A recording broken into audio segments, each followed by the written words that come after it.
C-Series or carver fin. As you can see, it's got a lot more rake here. This fin originally started several years back as a 2+1. You know, 2+1 is a lot more popular back in the day, but as we know, the big movement with single fins and whatnot have gotten really popular. And after having the fin for those years, you know, we kind of thought about increasing its size because it's a very unique looking fin. Yeah, the way it's got all this rake and whatnot, and it's, you know, it's actually it's got a nice hook to it, but it's a semi-flex too. Just a semi-flex. It's not one of those that's really thinned out where when you turn you feel kind of the lag because it's bowing a lot, you know. So you get a little bit of a slingshot out of this without any of the lag, you know. What's been really fun about this fin is it's really universal between high pro and single fin, like on a log. For me, like all my 2+1 boards now, I've taken off the side bites and I strictly ride the 9 1/4 of this carver fin. Oh. Because, man, I can't even tell you the difference from riding the 2+1 to the single fin version. Essentially, what happens is by taking off the side bites, okay, I'm getting a lot more release, right? Because you don't have the drag from the side. You don't have to load up and drive off the rail anymore. You know, you're driving all off of the fin, and you're using that flex that I talked about to really slingshot you, to give you that thrust, like when you want to do a full cutback. Yeah. And granted, yes, it's a single fin now, so you got to kind of pick a different line. But once you've sorted it out, you'll find that the high pro will drive the same as it would on a 2+1. But it's actually more responsive. You know, it releases better. It's quicker. So when you're taking off, can you take as deep of a bottom turn as you do with your thruster, or not as down? So yeah. Let me so like I was mentioning, like you got to pick different lines. Yeah. So instead of squaring it off more, you're gonna draw your line out a little bit more. So it's not gonna be, you know, it's going to be a quicker line than you would obviously like on a log. You know, you'll be able to pull a tighter line in the curl more, but you're going to see how much quicker it comes off the bottom and on the top. And because you don't have those side bites, you can really sweep it. Like once you get used to it, you're going to see this fin hooks in the curl and really like rebounds out of the sections. Amazing. That sounds good. And even for floaters, like when you get up on the lip and you're floating, the fin creates so much release that it just glides. It like naturally creates forward momentum, so you can lip glide it and then, like, you know, free fall. But then you go to the bigger size, like I put the 9 3/4 or the 10 1/4 on my logs, and amazing for noserides. You know, this extra tip here is like locking in the curl. But what's been really interesting is, like, I've tried all 3 fins on the same board, you know, Aloha fin, Carver Series fin, and the Lucy. And the Lucy obviously drags the most out of all of them. The Carver kind of loosens it up more, makes it rail to rail a lot easier, but still has the same amount of like hook. So it doesn't drag, it just hooks more or less. Yeah. And what's interesting is when you get in those sections, when you're on the tip and you're actually coming into a section, as the board wants to accelerate, it holds kind of the same speed, but instead of accelerating, the nose starts levitating. So you're on the tip and you can actually feel it like rise out of the water, but the tail never slips, like it holds in. You know, really interesting. Different feel, really different feel. Really great fin for either way you want to surf, progressively or, you know, traditionally. A lot. And I've been letting some of the new team riders, you know, check them out and whatnot and see what they think. And sometimes it's kind of hard getting them off a fin, you know, that like a lot of them have been riding the Lucy's, you know, yeah, they've been stuck because it's been proven working great for them for years now.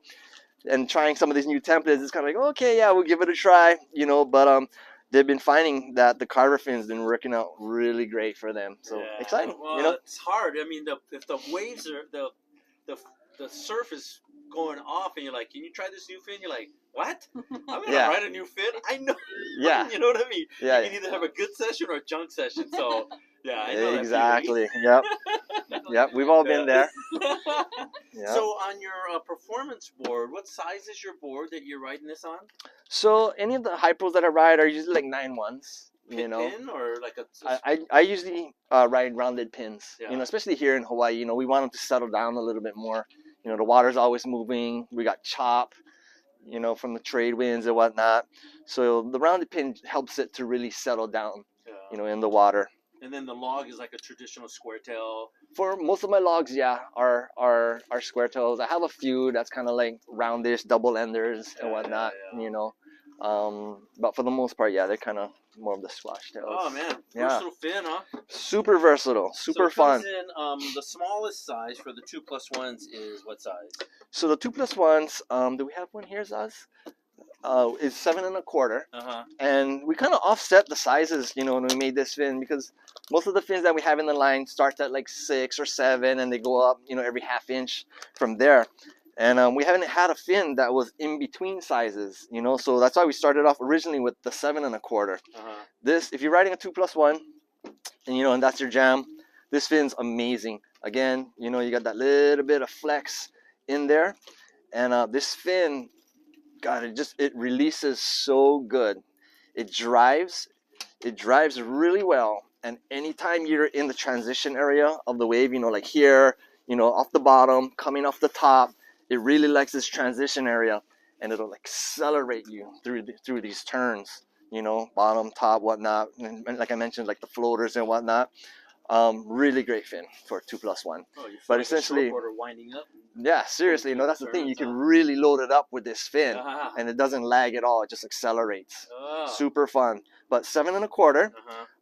Then from there, we jumped up to the 8 1/4. We didn't do any like 7 3/4 or anything. We just went from the 2+1, you know, up to the, you know, the 8 1/4, and then from there we went to the single fin sizes. You know, we do 9 1/4, 9 3/4, and 10 1/4. You know, and the reason why we did that too, like for the long, you know, for the single fins, is for a lot of times, you know, some people, they were like, oh, they got like a 9.2 or 9.4 board, and they feel like maybe the 9.0 was too small and the 9.5 was too big sometimes, you know, because not everybody overfins. Like in the mainland, I think they overfin a lot of times, you know, but it's different surfing altogether. You know, their waves are coming off a long continental shelf versus our waves are coming off like a couple miles off of the shore here and then just popping up. So we have a lot more power and whatnot in our surf. So yeah, right on. So you made it the quarter inch. So anyway, yeah. So I wanted to jump up to the 9 1/4, just in case somebody was like had like a 9.2, 9.4ish. And then of course we went to the 9 3/4 for somebody that maybe wanted something a little bit bigger than a 9.5. You know, you got like a 9.8 board or something. Or somebody heavy, you know, too, huh? Yeah, or someone heavy. Correct. And the same thing for the 10 1/4. You know, just want to offset the sizes a little bit to fill the gap. You know, and it's actually worked out pretty good. You know, like because if this fin was a 9 1/4 fin, I don't think it would work as great in my high pros. I mean, sorry, if it was a 9-inch fin, it wouldn't work as great. You know, just it's amazing. Like it sounds like it's not much, the 1/4 inch, but if you've ever fooled around with fins and just even the placement of the fin, if you were to move your fin a 1/4 inch back, it like completely changes the board. So when you do the same thing with the fins, you know, 1/4 inch, you know, in height, that equates. Like if you did a 1/4 inch higher, that means that overall, altogether, you're gaining a bit more area in the fin. So automatically, it's going to change the fin and it's going to change the dynamic of the board. Right on. And that was